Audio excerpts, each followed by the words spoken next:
Welcome to Bigger Than the Game with Deremy and Jose. I'm Deremy Dove. I'm joined by my tag team partner, the man, the myth, the legend, Mr. Jose Ruiz. What's going on, man? Deremy Dove. What's up, my brother? How you doing, man? I'm doing good, man. I'm doing good. And this is something, we try to do anniversaries on this show. And November of 92 is a special one because if you've listened to our show or if you're watching our show, go back to our podcast feed. One of the first 5 episodes we ever did was on 90s heavyweights, right, Jose? And yeah.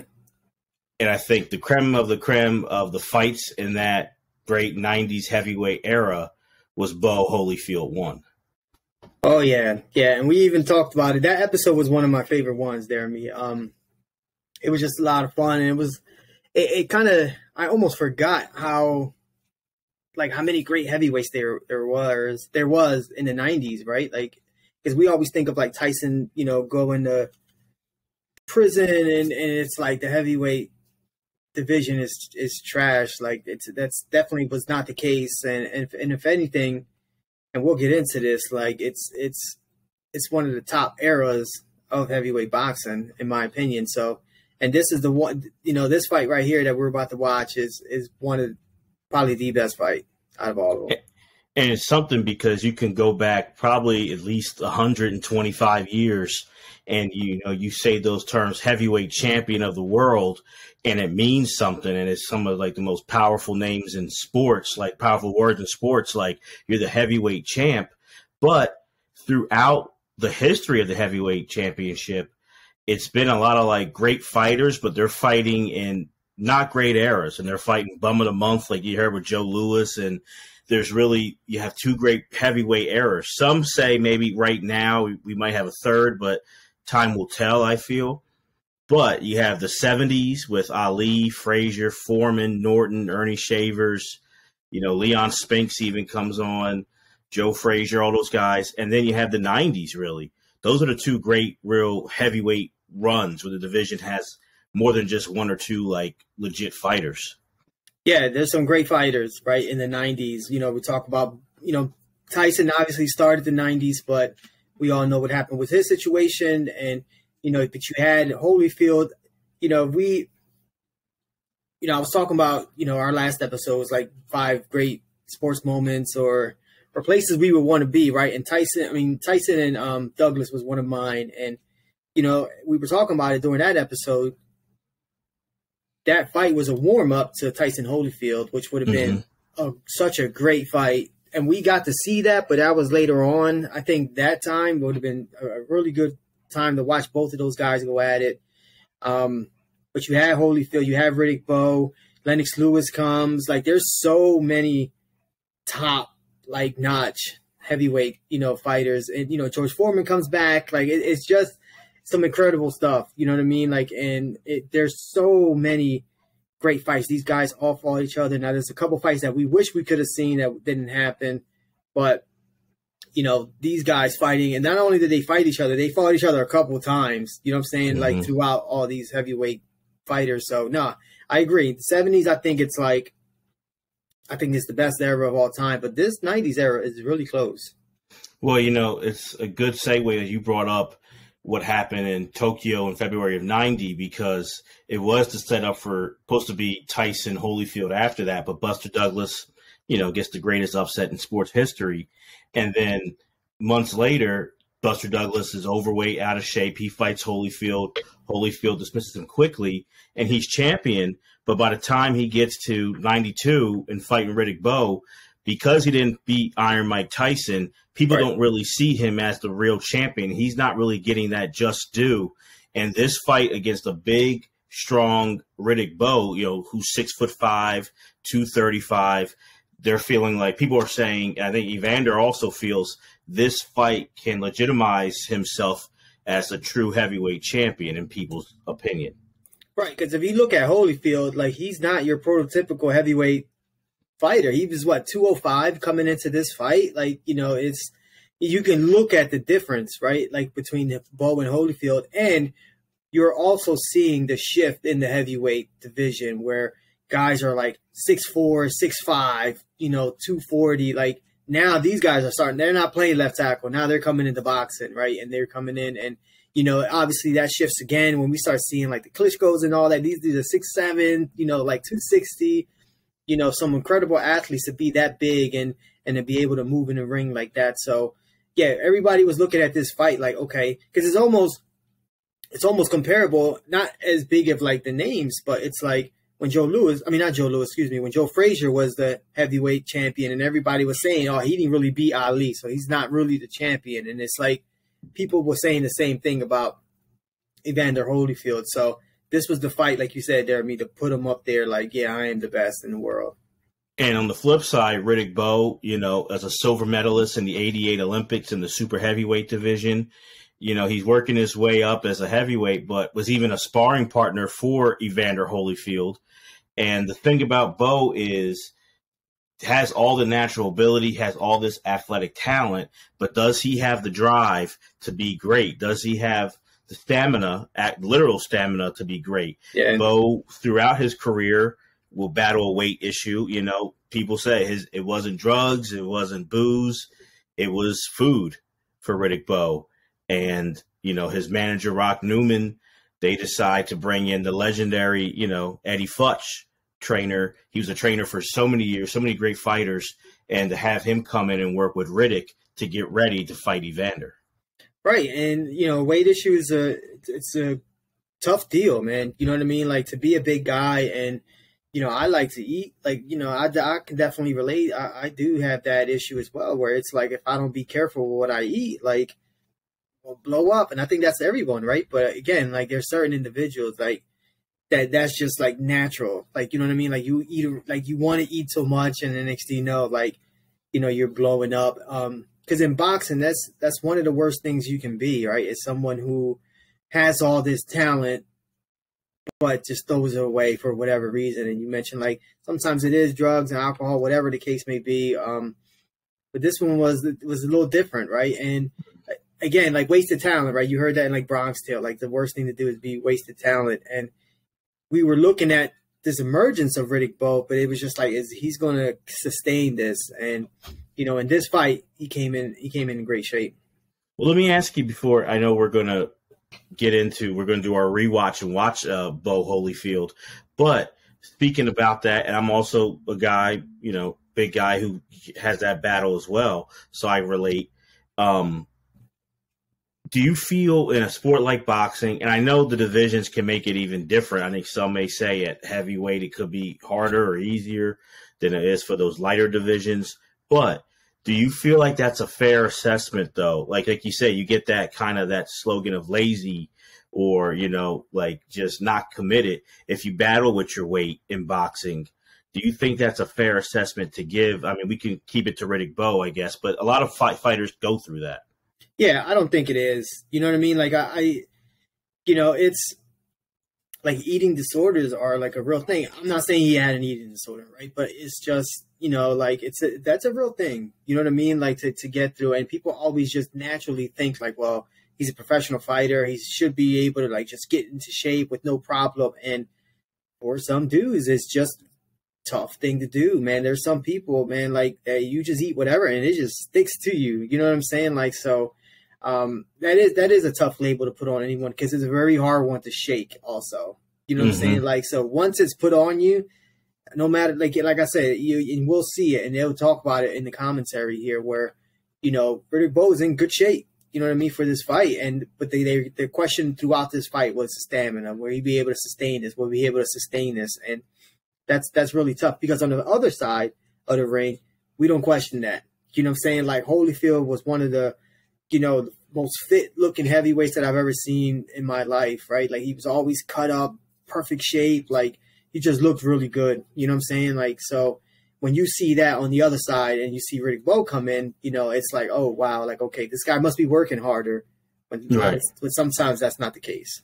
No, and I just bring that up because I don't think you hear more stories about it now and people trying to be more understanding now, but especially back in the day, when you look at boxers or whether you're a MMA fighter or amateur wrestler even, the hardest part a lot of times they say is getting, weight down and then having to do extreme things to get your weight down. you know, and a lot of times it's very dangerous. And there's a lot of, I can go thinking of boxers, but amateur wrestlers, MMA fighters who are great fighters, and you don't question their ability, but it would be a mental breakdown trying to cut weight.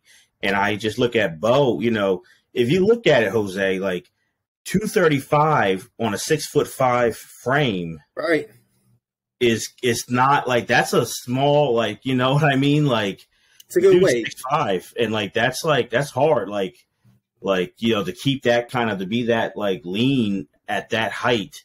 I don't think people talk about, they definitely didn't talk about it then, but even now, like, that's a lot.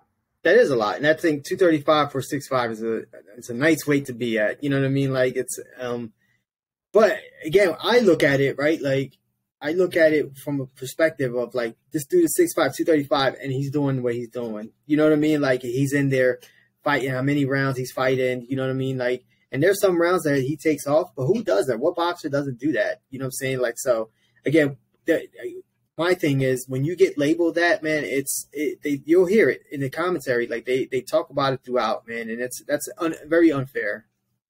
No, and also what Riddick Bowe is known for, and as time goes on, you'll see more and more, but he has a very colorful manager, Rock Newman, and there's something about Riddick Bowe fights in the 90s that this might be maybe the only one that there's something controversial, outlandish is surrounding Riddick Bowe and his crew in these fights. This Bo Holyfield one might be one of the only big Riddick Bowe fights that kind of is smooth when it comes to the fight. But with Rock Newman and that crew there, Riddick Bowe definitely had a lot of color, a lot of personality around him in the 90s, starting around this time.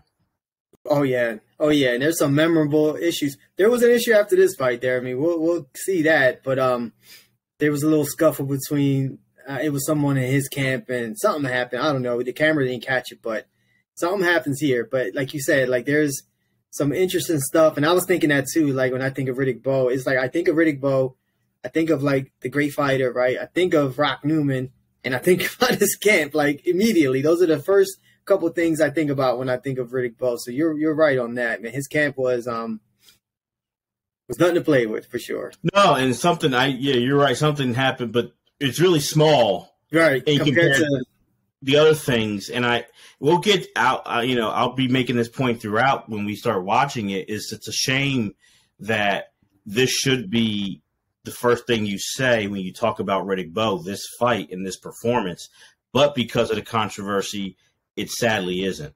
Right, and again, we're gonna watch it. I haven't watched this in a long time, but I remember watching this when it was live, you know, and I was like, man, this dude Riddick Bowe, here we go. Like, and he came in, he had a beautiful record already coming into the fight. He was 31-0 with 27 KOs, man. Like, that's a great record, you know what I'm saying? And and I was just like, this dude's taking over the heavyweight division, you know what I'm saying? Like, here we go, it's Riddick Bowe time, and we all know how that played out. So this fight wound up being called the Fight of the Year '92. It's the first they wound up having the first of the three. This is really, you think of great trilogies. Ali Frazier's one. A lot of people put this, especially for heavyweights, number two. Yeah. Time will tell, I guess, when we have Fury and Wilder, how we feel about that, and if that can surpass this one. I don't think so. He's got to win one. Right. I don't think so. There's a draw and 2 losses, so yeah. I don't believe.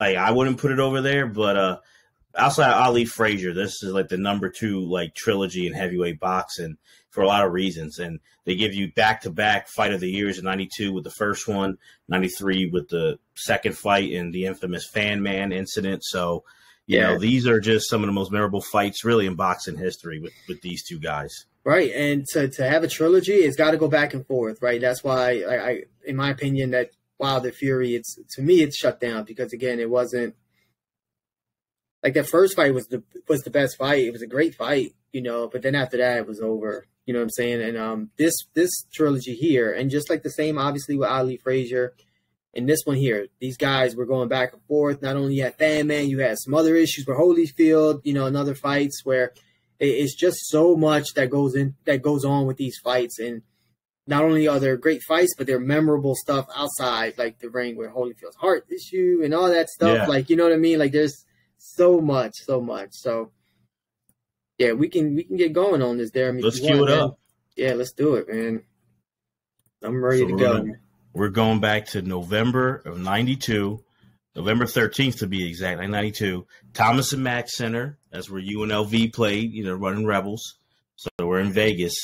But this is a real hyped up fight, and there was a lot on the line here. And Bowe is the underdog going into this fight. Yeah, and he looks great. You know what I'm saying? Like everything we were just talking about. He came into this fight in great shape. He looked good, man. He was ready to go. Look at that, man. 25 years old, 6'5", 235, again, 31-0, 27 KOs. Ladies and gentlemen, from Brooklyn, New York. He was definitely on the rise for sure. Mm-hmm. And he, someone who grew up with Mike Tyson. Yeah. They grew up together in, that Brownsville section of Brooklyn. So they, knew each other, and his opponent across the wound ring. up being that when Mike went one way, started robbing and doing his stuff, Riddick Bowe stayed straight and narrow, but started walking his mom to and from the store because he knew Mike was out there robbing those old ladies. So the first of that team to win a world title. Holyfield, man. His record now stands. He was 30. I was surprised he was that old. Scoring 22 yeah. knockouts. Yeah, well, he was in the Olympics in '84. Yep. Appearing in his 11th world title bout, man. He's small, man. Championship for the fourth time. And you think about Holyfield, like the warrior, right? Like that's the nickname. And he was 100% a warrior. But to do that at that size with these guys, man, again, he's going in there. He was fighting Riddick Bowe 3 times. He just fought Foreman. You know what I'm saying? Like right before this fight. So Foreman obviously was a big dude, man. There was so many big guys. Lennox Lewis, like there were so many big dudes in the heavyweight division that for him to be that small and to do his thing, because he did his thing, man. My hat always went out to Holyfield because he was a true great fighter. Yeah, he had been a cruiserweight. People looked at him more as a cruiserweight, as a light heavyweight. Has the height at 6'2", not bad height, but just naturally wasn't that big. And Holyfield's a classic counterpuncher, and that's his style, which isn't really, I guess, the best necessarily. You would think when you're going up against the guys the sizes you were naming, Jose, at 6'4", 6'5". They got you by 30, 40 pounds. Not always the best to be a counterpuncher, but it did work for Evander. Yeah, and you can see, like, at first these guys come out and they filling each other out, like most fights. You know what I'm saying? Like, these guys are trying to box a little bit, but that quickly shifts. Like, this round, and it's going to be after that. It just becomes such a great fight, man. But one thing I give Holyfield, Deremy, real quick, he was not scared to trade punches, man. He would stay in there, man, with those short hooks. You see a lot of that in this fight for sure. For sure, and it's key. I said earlier that Bowe was a sparring partner for Holyfield, so Holyfield goes in there not feeling, which can hurt somebody when you get too comfortable. I know this guy, right? And knowing that Riddick Bowe would always tire out, he couldn't go. So I feel like there was an overconfidence in Evander, thinking same old Riddick, he'll tire out, and I'll be able to get him in the later rounds, and that wasn't the case in this fight at all. No, not at all. Bowe, again, came in amazing shape. He looks great. Like, to me, he looks great, man. That 235, he's carrying that very well, man. And that jab, man, he had a great jab. And he was definitely putting that out on display today in this fight, for sure. Right, and you see early on, there's, Holyfield likes to counterpunch, likes to give those combinations and kind of wear down the bigger fighter.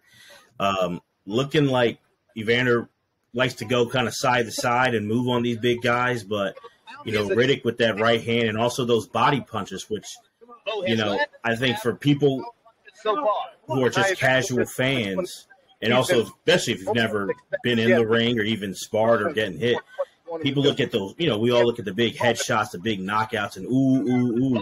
But what really wears on fighters is those body shots. Yeah, and not only those body shots, but you're 100% right there, but when these big guys just lean on you the whole fight, that shit it takes a toll on you, man. Like, and you'll see like throughout the fight, Holyfield, like, you know, these two clinch up, Holyfield pushing him off. And, you know, you do that for 45 minutes, man. Like, that's, and you're throwing punches, and this dude is just leaning on you and leaning on you. And you add body shots, and you add that this dude is catching you with other shots too, man. And it's like that's tough to deal with for a whole fight.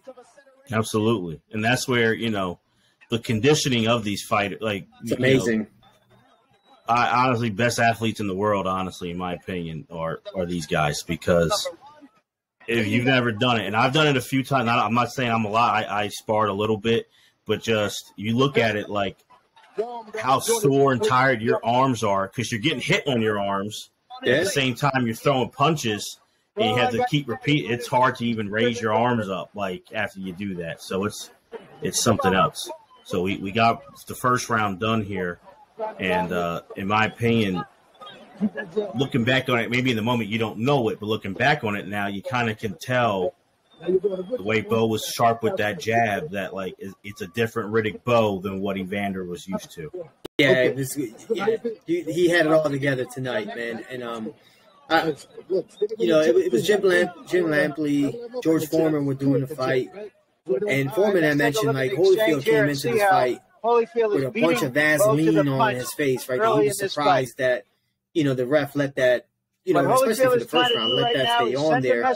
But he was saying he knew he did that because they knew that he was going to have to deal with that jab from Riddick Bowe, and he's like, you know, he did a great job in this fight, and at an intensity he just kept saying Riddick Bowe needs to just throw that jab, and he's going to be all right. But you saw at the end of that first round, it was like 30 seconds left, and these guys started trading shots, and I think that's when this fight shifted. You know what I'm saying? Like, and I like how you talked about it, Deremy. Like, you knew this was, you know, Riddick Bowe was going to give him a problem at this fight, man. And in this round here, you know, towards the end, we'll see. Like, he hits Holyfield with a shot, man. And if if that round was longer, this might have been over in the second round. But you know, the Bowe came out, man. He looked great. And it's something you see, like where Holyfield's trying to get those combos, but Riddick is really. He's hitting him in the body. You keep seeing it. Yeah. It's not even really talked about as much, but those body shots are coming in. These dudes are throwing shots now, man. They're throwing bombs. And they're throwing bombs. But Holyfield's not affecting Riddick. He's not really hitting. He's not really connecting on. He's throwing a lot of punches, but they're not really effective punches. He's decided, look, if I want to win this thing, I've got to take it. Right, and Bowe's catching him. You know what I'm saying? Like, and you can tell some of those shots, they just immediately stopped Holyfield in his tracks. That's a big dude, man. 235 hitting you, man. That's got to be a lot of power. And that's what he was at the weigh-in. So, you know, a lot of times at the weigh-in, you're this, and then you. These dudes gained 6-7 pounds, man, in 2 days. So I'm willing to say that's really at fight night 240 to 245, especially knowing, like we said, everybody has a different body frame. Bowe's body frame, you know, he's not a. I mean, I think later on in his life, he's a heavier guy. But a lot of times it's like, if you saw Riddick Bowe, even when they said he's out of shape, to the common man, he's not out of shape. Right. You know, it's just for boxing, he was. Right. And then you're starting to see, like, Riddick Bowe is landing these uppercuts inside, and throughout the fight, man, like that becomes a real issue for Holyfield. For some reason, he just couldn't deal with a lot of those uppercuts. And the inside, you would think like Holyfield would have that advantage inside, being a smaller dude. When you're watching Riddick Bowe, Jose, do you think this is more of this is the guy that he could have been? Or is it like he just pitched, you know, like you have like a pitchers will pitch a perfect game. They're just on fire that one night. Was he just on fire this night? Or do you think like this is what he really could have kept up?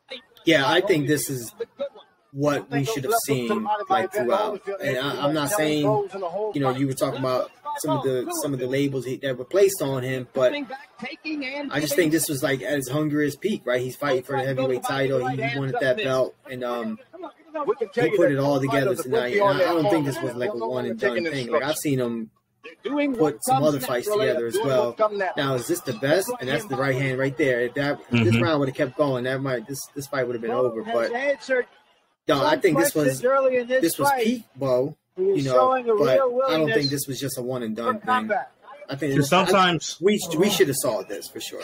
Because some guys, as you know, you talked about in our last episode, and you mentioned him earlier, Buster pitched a perfect game that night against Mike Tyson. That wasn't Buster Douglas. Like, that's not the guy we were going to be. Even if he would have stayed in shape the next fight, we're not going to be getting that guy. Like, that was like a one-time thing. So that's why I kind of asked, like, because to me, this is the best I see of Bowe. Yeah. See what happened when Bowe kept as definitely for the rest of his career. He doesn't look as sharp in so many ways as he does this night. Real hurt on the other. Yeah, this was his best fight, I believe. And he looked great. You know what I'm saying? Like, he looked great tonight. But, you know, I've seen him put together a couple other fights where he was dominant. Not at all, but I have seen you. But nothing like this, though. I think if he would have kept this throughout his career, he would have been one of the greats. Do you think Riddick Bowe like this? Do you think he beats? Because to me, the question would be Lennox Lewis, who's his height, his size. Do you think Riddick Bowe, if he not like what we got, but if he's fighting like this, and you get Lennox Lewis at his best, do you think Bowe beats Lennox Lewis? That's tough. That's a tough one. I really like Riddick Bowe. I was a big Riddick Bowe fan, but Lennox Lewis, man, like which is a fight, and we talked about it at on our Names episode, which is a fight, man, that we did not get an opportunity to see, but I still have Lennox Lewis winning that fight. It's interesting. It is interesting. Definitely, it would have been an amazing fight for sure. Two big guys like that. Man, and they were both at their primes, you know, around this era. And, you know, you're watching in this third, and Bowe is real, like you said, he's leaning on him, and he's getting effective. He's getting some good, even some good power punches to the head he's getting with Holyfield here. But Evander went away from the strategy, too, now, like, to keep moving. And he, like you said, that warrior mentality, which people loved about Evander and made him exciting. It also bites him in the ass in a few fights. And to me, this one in particular, like, he's trying to throw toe-to-toe with a guy who's 40 pounds heavier, 3 inches taller. 5 years younger. You know what I'm saying? Like, so and maybe a little more talented. You know what I'm saying? Like, if Bowe puts everything together, Holyfield puts everything together, I like Riddick Bowe. You know what I'm saying? And I think this was a prime example of that. But he was taking some shots, man. And the dude this big, and you mentioned it earlier, and I'm glad you talked about the body work, because, you know, throughout this fight, you'll hear Joe Cortez, like, telling him to keep it up. Even those lower shots, like, they obviously do damage. So he was hitting them with, he had everything working tonight. Well, this night. Mm-hmm. And now Holyfield is just standing right in front of him. You know what I'm saying? And that's where you do not want to be. And you're also, if you look at it, Holyfield already looks like the eye is swelling up. Like, right. He's. And we're in the third round, you know, with 30 seconds left in it, but 12 seconds left. 12 seconds, yeah. But it's like he's taking some shots early. Like, I really do think, like, it was Riddick Bowe's night, but Evander just went to being stubborn and being like, I know this guy. He's not really this guy. I'm going to impose my will on him, and it was the wrong mistake. Yeah, and then you also got to think about, you know, we were talking about Holyfield being like at 205, right? One of the lighter heavyweights, man. Like, you know, for you to be that small, you better have a ton of power. You know what I mean? And I'm not saying Holyfield didn't have power, but, you know, when you're going up against these huge dudes, man, like, his power was not that strong to just knock these guys, like, to go toe-to-toe with these guys like this and knock them out. Like, he had power, don't get me wrong. He knocked out some dudes, but Bowe down. Bowe's never had to fight a long fight. I think the game plan they went into the fight where he was fighting in the first round, I think would have worked out better, but obviously would have worked out better. But standing in front and going and trading shots with dudes like this, you just can't do that at that size. This fight Let me ask you, because I feel like by the time they fight the first time, Tyson and Holyfield, it's 4 years later, and it's 5 to 6 years after they were supposed to fight. Do you think Holyfield at this point in early 90s beats early 90s Mike Tyson if they would have fought? Great question. But you also, I have to take in consideration a few things, right? Like, because Tyson lost to Buster Douglas. Why? Because one, he trained like shit. He really didn't care about the fight. Now, does that stay the same when he fights Holyfield? If that does stay the same, I think Holyfield wins that fight, right? If you get a motivated and in shape and Mike Tyson, I think Mike can take him. You know what I'm saying? Like, but you mentioned it, Holyfield being a counterpuncher, and these dudes again, man, throwing shots, throwing big shots. Yeah. I think the style of how Holyfield fought would have always given Tyson a lot of trouble. What do you think? I agree. I think they were two different fighters, and Mike was a totally different fighter by the time they actually fight. Yeah. I think if Mike had his head on straight, I think if Mike could have gotten him, which would have been hard, but by like the 6th or 7th round, if Mike can knock him out, he's good. If they go into later rounds, I feel Evander would have had him, just because Mike to me wasn't built to go long. Right. So I think I do agree. I think Mike would have done better in the early 90s than he did when he fought him later in the 90s. But I do think, that's what makes boxing great. Styles make matchups.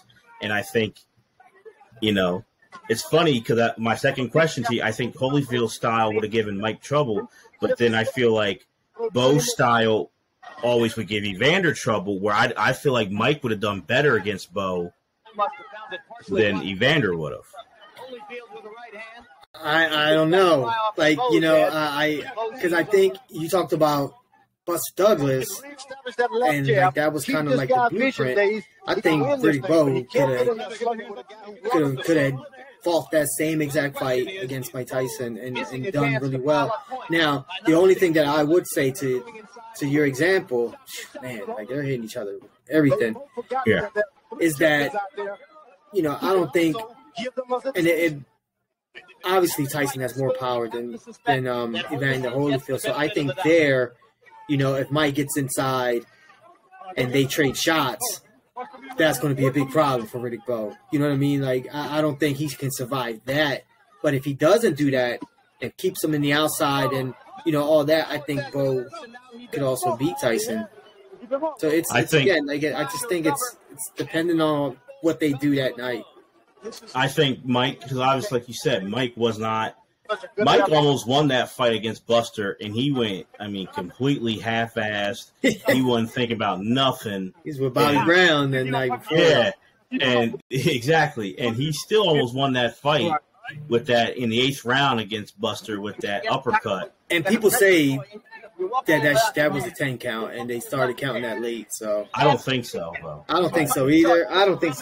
But I got into an argument at the gym a few weeks ago with a guy talking about our podcast, and I was talking about that we were going to be doing these fights, and we started talking about heavyweights in the 90s, and one guy was like, "Oh yeah, Buster, he had a 13 count," and then 2 other guys chime in saying that, and I go, "All 3 of y'all are wrong. What the hell are you talking about? There was no 13 count." And I go, "You see, Buster's not even hurt. He's just frustrated that, damn, I got cocky." I go, "Buster would have bounced back. No 13 count." So I disagree with those dudes. And they said they would be listening to the show, so I hope they hear us and know y'all still dead-ass wrong on that one. And they know who they are, too. When I see them in the gym, I let them know. But I think Mike just at his peak and his prime with that, peekaboo style and how he got low with that. Mike was an underrated defender. That's the thing. Guys he was a great defender. Guys like him and Duran, because we love that kinetic energy and that this excitement, we overlooked that their defense was great. And I think Bowe would have had a hard time with a crouching Mike at that height. With that Mike get on the inside. Oh, yeah. And then Mike on that inside, I think he would have rocked Riddick. I really do. especially if he tries to go blow for blow. Because what we find out later on in Tyson's career is Tyson had a great chin, too. He was taking some shots from a lot of guys, man. Lennox Lewis fight, he was taking a tremendous beating, man, and then he finally gets knocked out. Like, Mike could take a punch, man. We just didn't know at this time yet because we didn't see anybody really hit Mike with a lot of stuff. I mean, obviously, what Buster Douglas did was a total domination, and eventually he caved under that, but but these two guys here, man, like I think they both. We all know what Holyfield did with Tyson, but I just think Riddick Bowe, man, that would have been a very interesting fight. Holyfield's working inside now. He's catching Bowe some hooks. And this fight's real interesting to me because a lot of times in boxing, a great fight is like a back and forth who's going to win. Where this is to me a great fight. I feel like Bowe is always in control. Like he's always leading on points. You're always giving it to him. But Holyfield's giving him heart, and it's like a warrior's mentality. And just knowing that Holyfield, it could turn at any point. And he gives him enough combos and good shots where you go, is it going to turn? But never, in my opinion, never really, besides, I guess, that infamous 10th round at the end, never really turns for Holyfield, in my opinion. But it's still a great fight. Yeah, he definitely had his moments for sure. And it's like each round, you saw something from Holyfield. Holyfield hit him with a couple shots. We've been mentioning how they've been going toe-to-toe. So it's like you, as a fan, you know what Holyfield's capable of at this point of his career. And you're like, all right, when is this? Not only just that, like, you're waiting for Holyfield to kind of just take over the fight. But at this point in our fandom, right, with Riddick Bowe, we're also waiting for that shoe to drop with Riddick Bowe. It's like, can he keep this up? And it's just like you're constantly like, oh, here it is. And then Bowe takes it to another level. So, because this is, I think, as far as the fight, people talk about this fight the most, like it's of the trilogy. But I think the most competitive of the three was the second fight the next year. Yeah, that was very back and forth. Was probably a potential future episode, for us. That's another great fight, and there's a lot of great stuff with that. Outside the ring, some of the best shots were outside the ring in that second fight. So with a walkie-talkie and stuff, with some walkie-talkies and just they you don't play with certain people. No. So, but that fight to me was more who is winning. It's a back and forth. Like if you're checking the scorecard, me and you were like watching it together back in '93, and we're like, who you got now? Like that fight had more of that than this fight, in my opinion. Right. This was a quiet. I'm not going to say Bowe dominated. I can't go there. But he was, like you mentioned earlier, he was in control this whole time. You know what I'm saying? Like, and again, Holyfield had his glimpses and moments in this fight. And honestly, like each round, but you always felt, Deremy and Jose said that earlier, like you always felt like Bowe was in control of this fight. And if you look at punches thrown, Bowe was almost over 100 punches than Holyfield through 5 rounds. Like, you don't expect that in a fight like this. So again, he's putting it all together tonight. Whenever he does, he takes over the fight. Is this a great fight? And we're not there yet, but is this really a good fight that has a great round? We're in round 6, and round 10's the infamous round. But in your opinion, is this a good fight that has a great round, or would you call Bowe Holyfield won a great fight? No, I think this is a great fight because again, okay, so what do you need in a great fight, right? Like you need action, right? Yeah. Constant action, and I felt like you got that here in this fight. Every round there was a moment in there where these two dudes are throwing. We've been in not communication, but we've been talking throughout this fight, and it's like, oh man, they're throwing some shots. Like that's constantly, you keep doing that, and I think one, you need that in a great fight for sure, and two, it's like, for me, and you talked about action and all that. Like to me, this fight was action packed, and like, and it's again round after round after round, and you're just waiting for the great fighter to kind of take over. And when you see the younger fighter who's ascending, like level up, to me that's always like a great sign, like a sign of a great fight. And then you obviously had that 10th round where it's just was one of the best rounds. And you add all that up to me, I think this is a great fight. No, I agree. I agree. It's I think it's just an interesting thing because if you can't call it's a really good fight. If someone were to call it a good fight, I wouldn't be like you're crazy. You know what I mean? Like I can see why they call it that as well. But I think you're right. I would put it in the great category. If the 10th round doesn't happen, I might say it's a really good fight. Yeah, I agree with that. I do think the 10th round makes it a great fight. Yeah, it puts it over the top. Yeah. Yeah, this 6th round was a good round too. These guys now, man, they're and you can see it. Oh, just leaning on him and leaning on him and leaning on him. And that, after a while, that's a nice combination there too. That's going to tire you out, man. And who would have thought if we go back to the fall of '92 that Holyfield will be the one losing stamina before Riddick Bowe? Like no one was going to say that back then, but that's what we're having here due to all the things that you're pointing out, Jose. Holyfield is looking. You see some swelling around the eyes. It's getting even more, but also you're seeing he is gasping for air. Yep. And then now, from all these shots that he's taking, he's trying to stay on the outside, and now he's in range for that one, that left jab and that right, cross like from Riddick Bowe. And you look, round 6, Holyfield's throwing 36 punches, Riddick Bowe is throwing 54. You know what I mean? So he's throwing a whole lot more. And you can look at, Riddick Bowe's face for those listening on the podcast. Like, his face is, he might have a little bit of swelling, but he looks perfectly fine, And if you look at Holyfield's, that right eye is starting to close up a little bit. And again, that's from that jab, that beautiful jab that Riddick Bowe had. No, and it's something. We also got to give credit to the both. You got 2 all-time great trainers. Yep. For both guys. Lou Duva, rest in peace, was in the Holyfield camp, and then late great Eddie Futch is there with Riddick Bowe. So these guys are getting some. They both are Hall of Famers themselves, so they're getting some great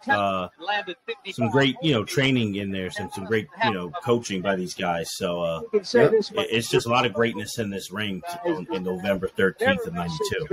Yeah, and you can hear Lou Duva in the corner there talking about you got to start throwing some more punches. And Holyfield comes out and he's bouncing around a little bit again, side to side, like he was trying to do in the first round. But again, now he's in target. He's in that target range of that left jab.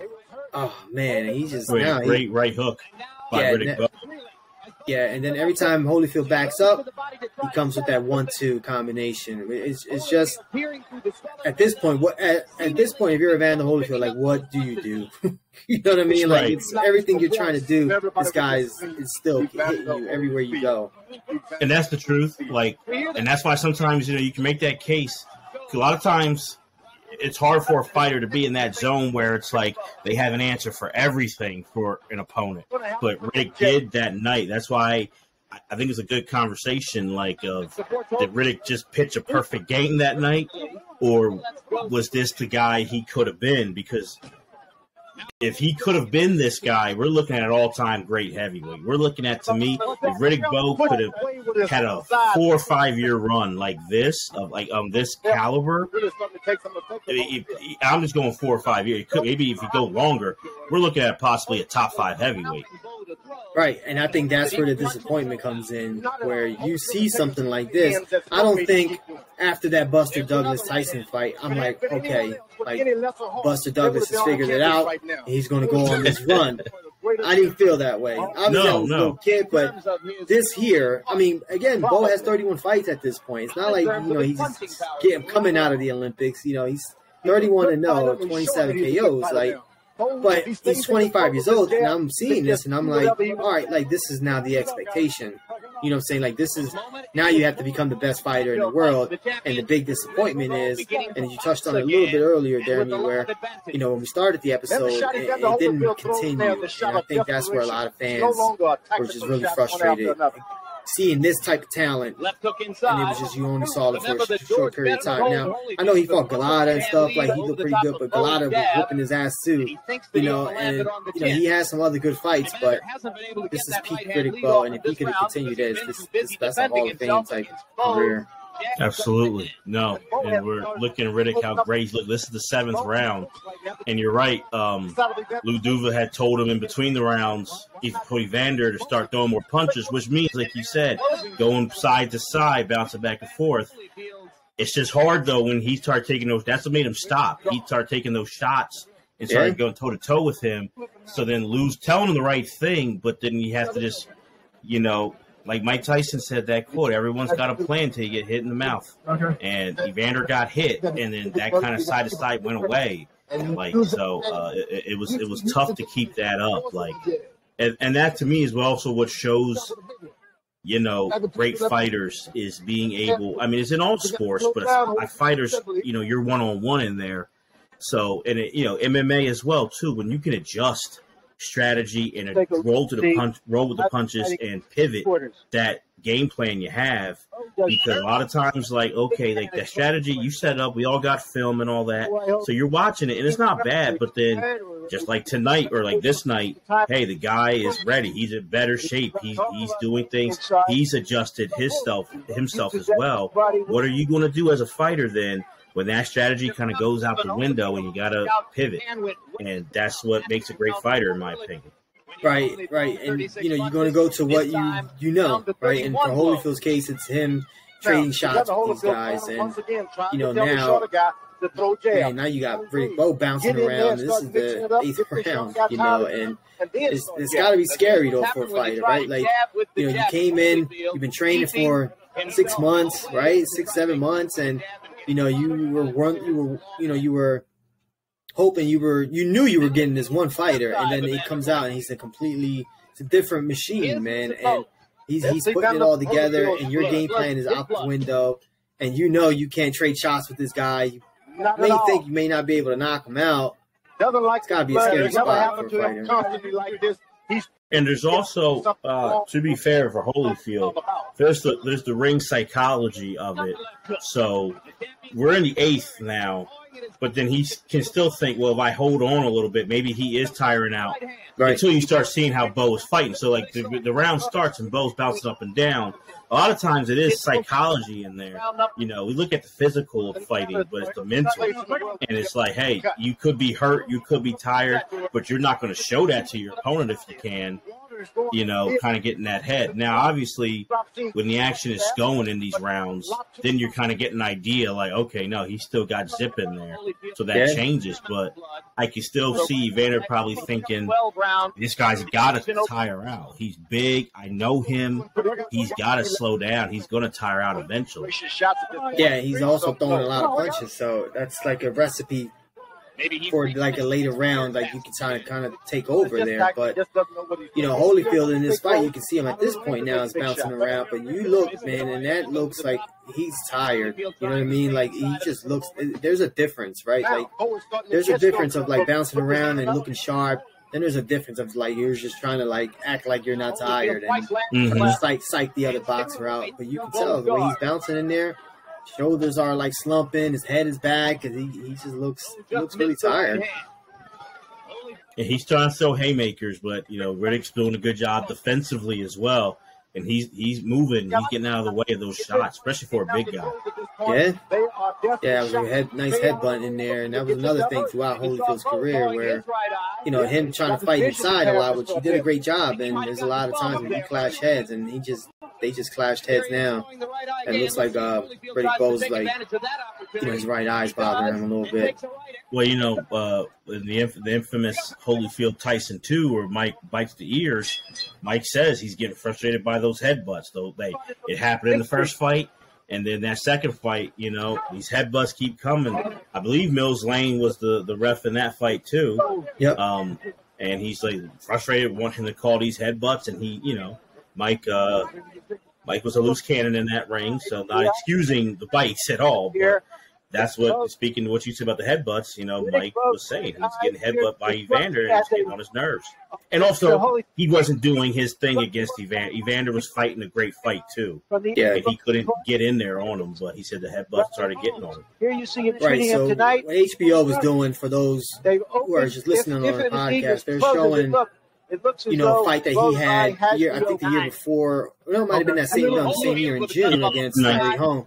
Right, against Larry Holmes. And again, Larry Holmes was past his prime at this point, but you're still looking at what the impact was the jab. Obviously, we all know about Larry Holmes' jab, how great that was, and it was the same thing for his Evander Holyfield's right eye was nice and swollen, when he was fighting Larry Holmes. And you're looking at this fight here, same exact difference. You got you got Riddick Bowe hitting him with that jab. Holyfield's right eye is again swollen up, so they're just kind of making like a correlation there of like, this looks like the same fight. You know what I mean? Like Holyfield's having trouble with this, and at this point now, Holyfield's left eye has a cut, so he's getting beat down, man, at this point.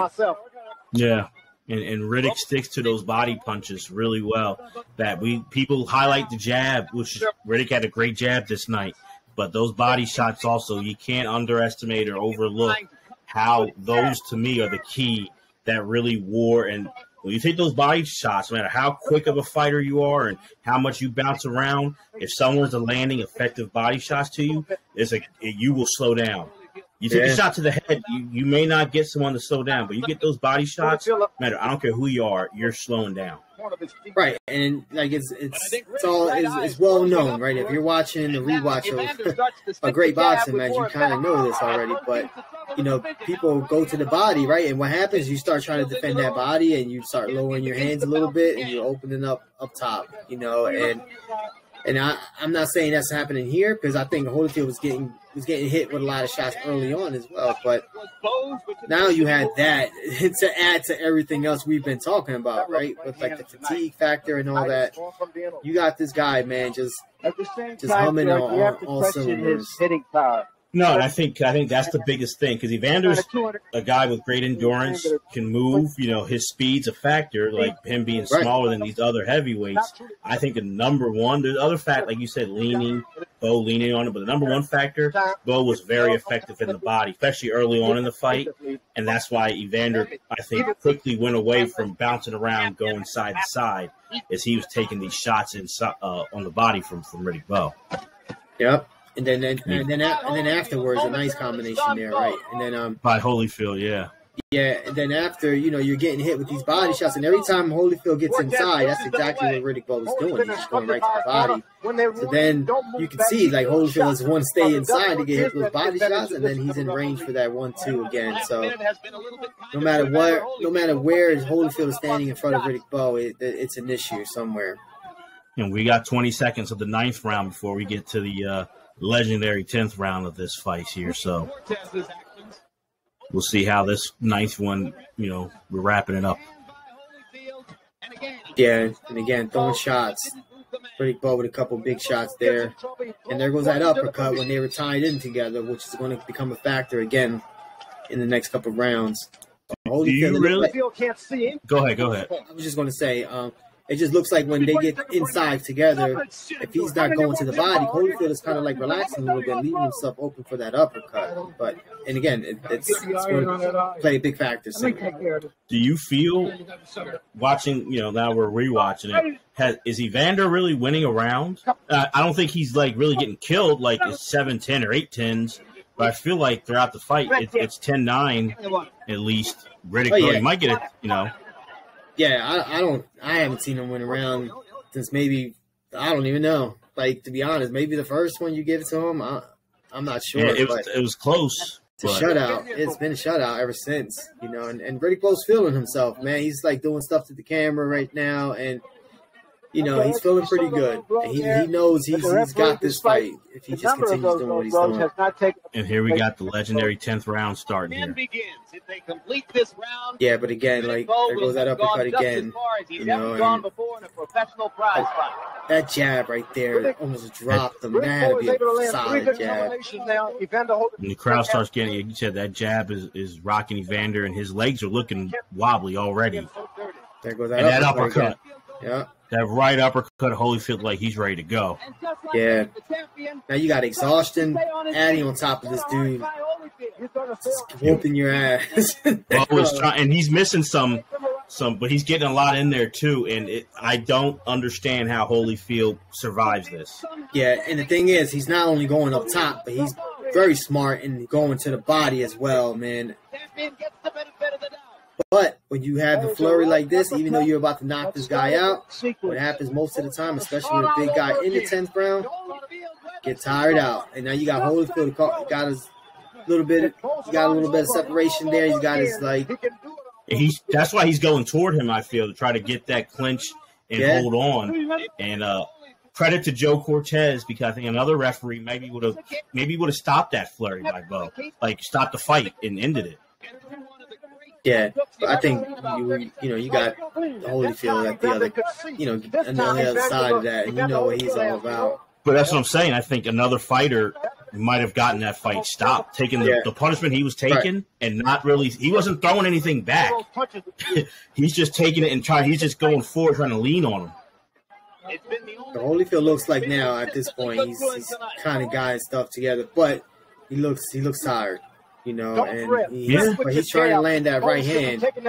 He's getting that jab going there, and he's getting. What a warrior! Unbelievable. Reversing the tide of the battle. And he's getting big shots on him. Yeah, now you can see Bowe's obviously tired from that big time flurry that he had, almost knocking Holyfield down. Holyfield's taking advantage of that. He's hitting almost some short hooks in the inside, and he's doing some damage for sure. And the Thomas and Mack Center's going crazy. And, they're watching a historic round. They know that. 204. This is an amazing show, guys. I don't think he can win the fight at this rate. Recovered from that beating is he's a warrior, man. That was a perfect nickname for him. It doesn't make any sense how he's able to not only maintain and survive that's the credit in itself. And to get offense and then to get Riddick Bowe. This is the biggest threat Riddick Bowe has in the fight is in the same round that Riddick Bowe is looking like he's ready to knock him out in. Yep. And at the end, if this round was another 40, 50 seconds, Bowe would be in big-time trouble, man, because at this point, bell rings, they still throwing punches. At that point, man, Holyfield had him shaky there at the end there. Yeah, and, I love at the end of that round, Bowe pats Holyfield on the stomach because he knows he was just in there with a warrior and that he maintained and survived that. So, it's one of the great rounds in boxing history.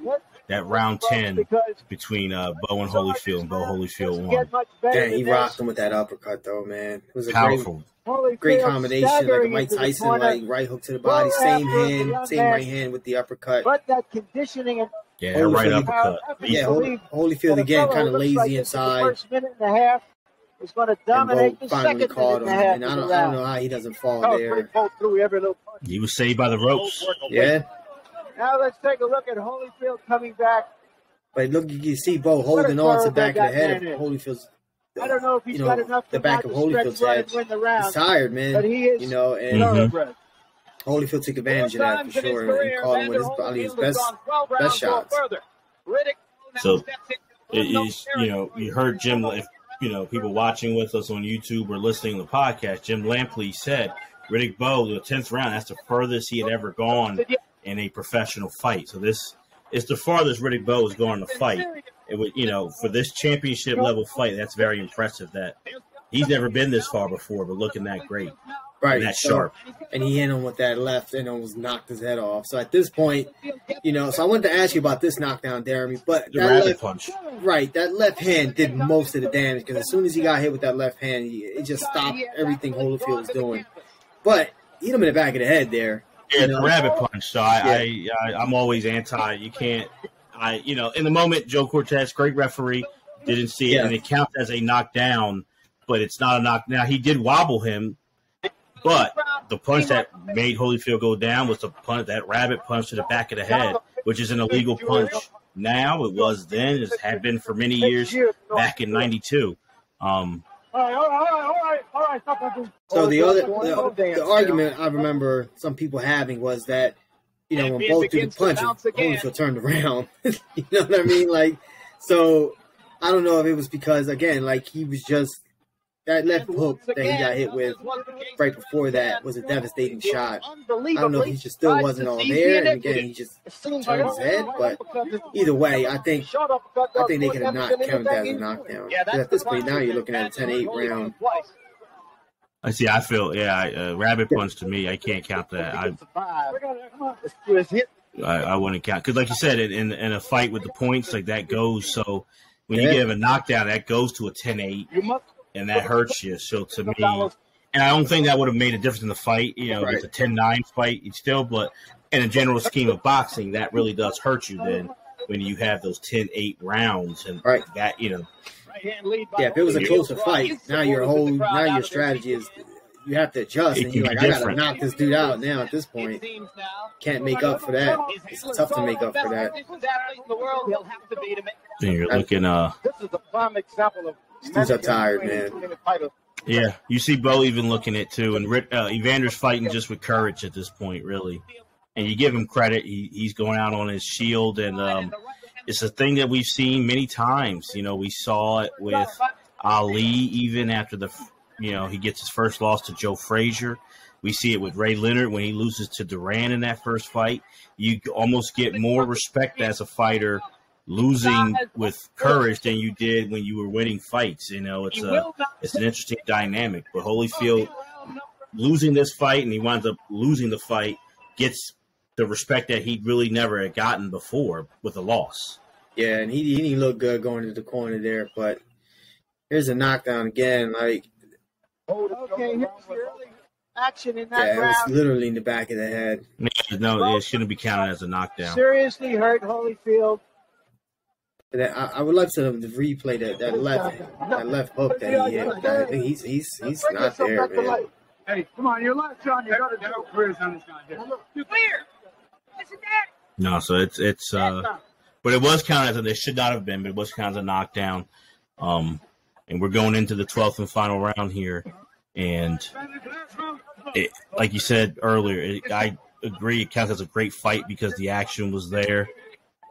We have a legendary round. Round 10 still is talked about from fight fans to this day because of how great it was. But Riddick Bowe's in control from round 1 through round 12. He went in there and he took the title this night. Yep. And that's what you got to do. That's exactly what you're supposed to do. So we're here at round 12. The dudes touched up, man, like as they should. Must need a knockout. Holyfield would have to knock him out in this round to win the fight. He's definitely down on all scorecards. 107, 8 rounds to 3. Okay, champ. I have Riddick Bowe in a commanding 6-point lead. So Harold Letterman says he has him in a commanding 8-3, and that could be a little generous, maybe, honestly. Yeah. To understand that he would need a knockout. He does not seem to have the ammunition to go after. But Riddick doing a good job here. Yeah, I like that he's not just knowing, especially after going through round 10 and the war that was in that round, that you can't just sit back like we've seen other fighters do in some classic fights, just sitting back being like, I'm ahead on points, and I'm just going to coast in this round. Riddick is still on that jab, and he's not – you can tell he's just trying to keep him off base so, like, Evander can't come in for that knockout. For not having won the that jab is devastating, man. But rather from an overweight, out of shape Buster Douglas. You can see he's throwing in this round with the left hand, so he can hit you with the right or the left with that jab. And at 6'5" in that reach, it's really tough, man. You know, one of the underrated things, I mean, that I feel like if you're a fight fan, you know this, and you always hear about the reach. But I think people who don't follow fighting and start talking about it, people don't realize that when you have a wingspan, it is such a powerful tool, and like you can't teach that to people. It's just you have it or you don't.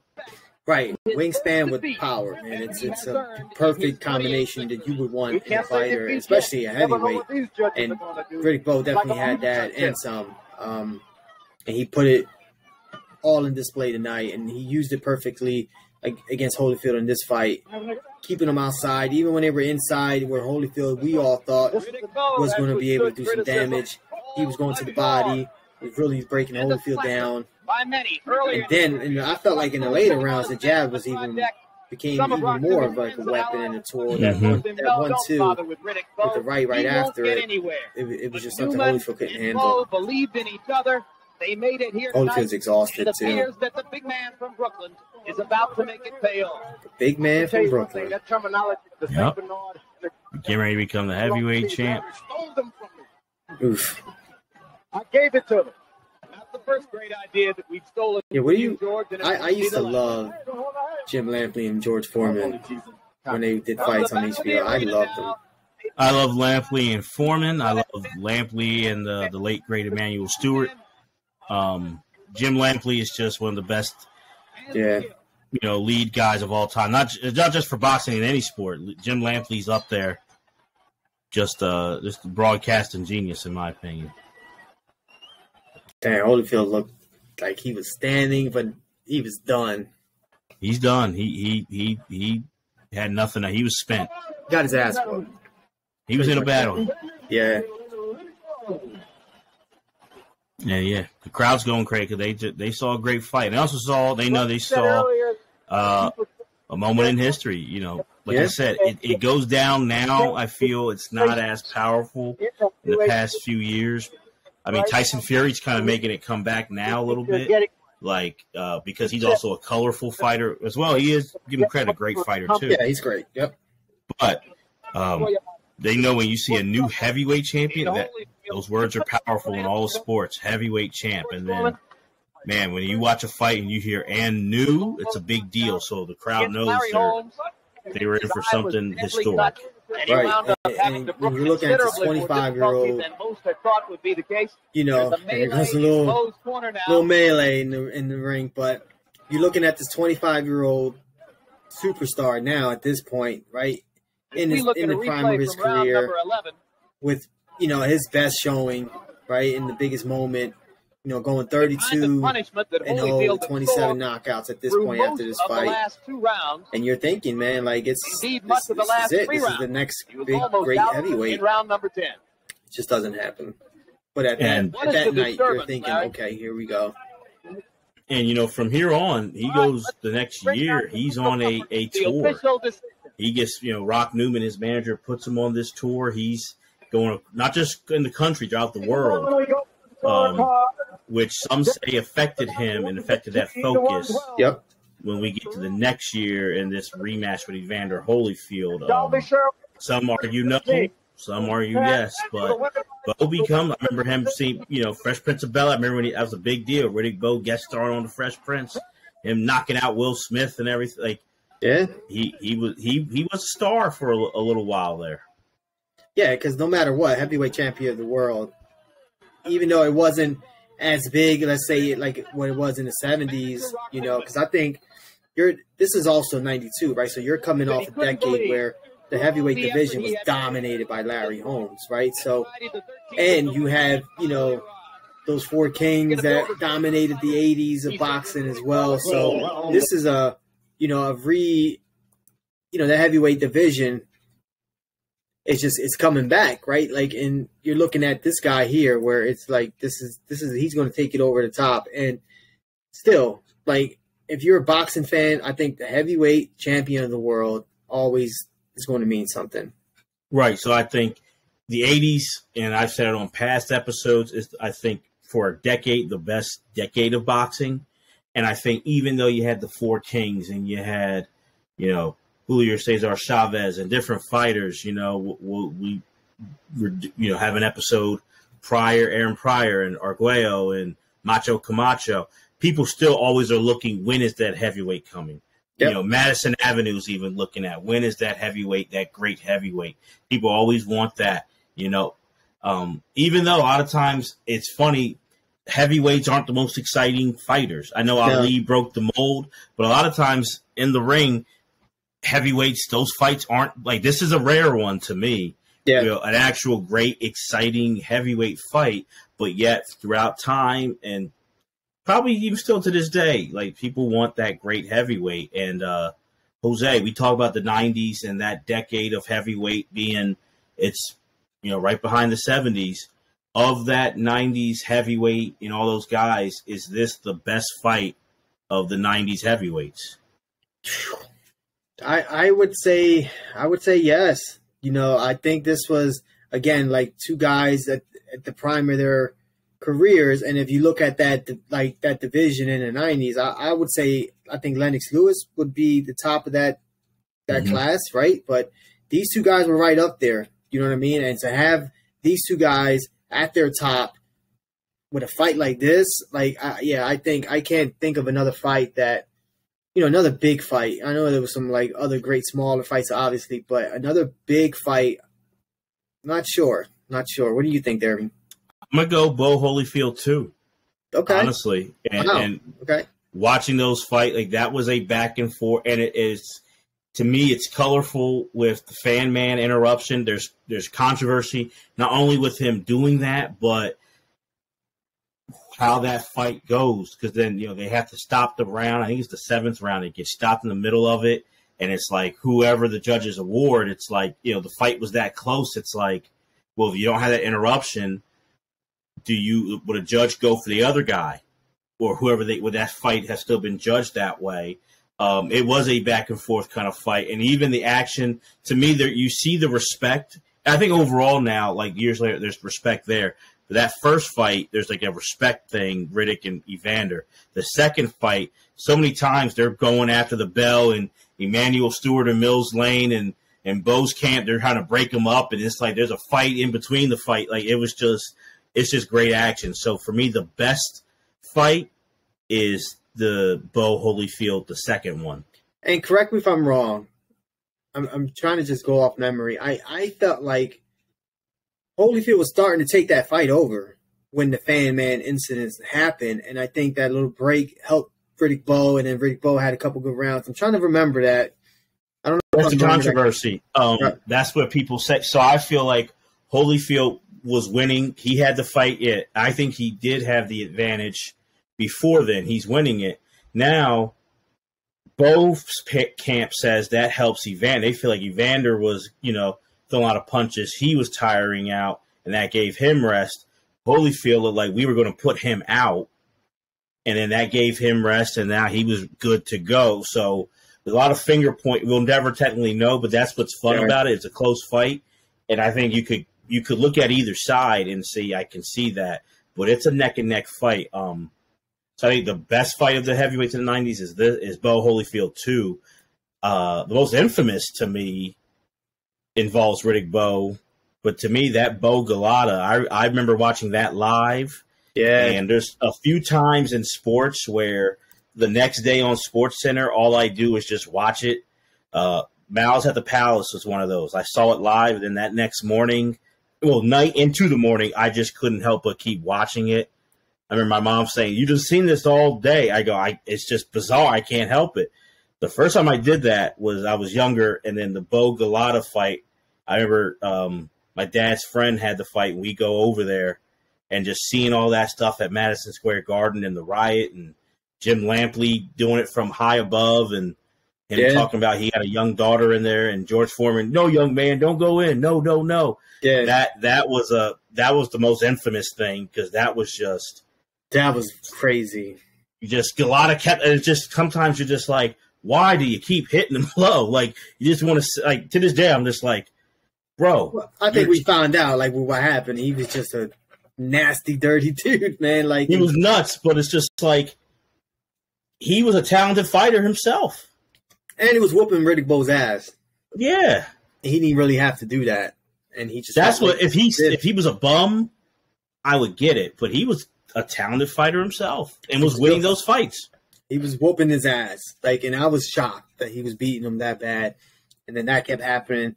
Then here comes the guy with the walkie-talkie. He was hitting him in the head with it. It's nuts, man. I remember watching it. I was like, "Whoa, this is next level nuts." Which I gotta give those security guys credit, because like they're not just hitting a guy. Like Galata got the gloves on. He's 6'4" and big. Galata like looked scary. There's a few fighters who Galata like looked scary. Yeah, he looked like Drago. Like, if it was a Rocky, like, that would have been my pick right there. He just looked mean. He was mean. He was nasty. He was just a bad dude, you know what I'm saying, in the ring. And he just couldn't help himself. But that was definitely an infamous fight. And that's what I mean with this 90s division, man, at this time. It's like so much, so much. And then you got like Tommy Morrison, who they're trying to hype up, and, you know, he's in the Rocky movie, and then Ray Mercer destroys him in the corner. And then we all find out, you know, Tommy Morrison comes out that he was sick and all that. Like, it was just so much in this division that was just memorable, man. And then again, though, you know, you got Riddick Bowe and Holyfield with this trilogy. Is a lot of people go to this when they think about that era. Yeah, you have Michael Moore. Michael Moore beats Holyfield a few years later after this to get the title. Then he gets upset by George Foreman. You got Foreman in this division out of nowhere, like years later, Mr. Nice Guy, and you know that was crazy too. Like, because you know we knew about Foreman from obviously everything in the past, and then next you know he's coming back, this bigger, older guy, and you know we got the Foreman grill out of that, like which I'm yeah, we really did. So I'm very appreciative. Yeah, very much so. I know he is too, though. He made a lot of money off of that. Yeah, he was one of those, like, you know, that was one of the like bounce back, like the greatest bounce back, because everybody hated George Foreman. He was a nasty. You talk about Galata, Foreman was very similar to that. He was just a monster in the ring. And then when he came back, he was all smiles, and everybody loved him, and he was like America's favorite. Yeah. Yeah, so it was just a very interesting division. But these two guys were at the top, you know, for a while there. And this fight here and a couple fights we were talking about were some of the most memorable fights I've ever seen. And I feel like it lasts.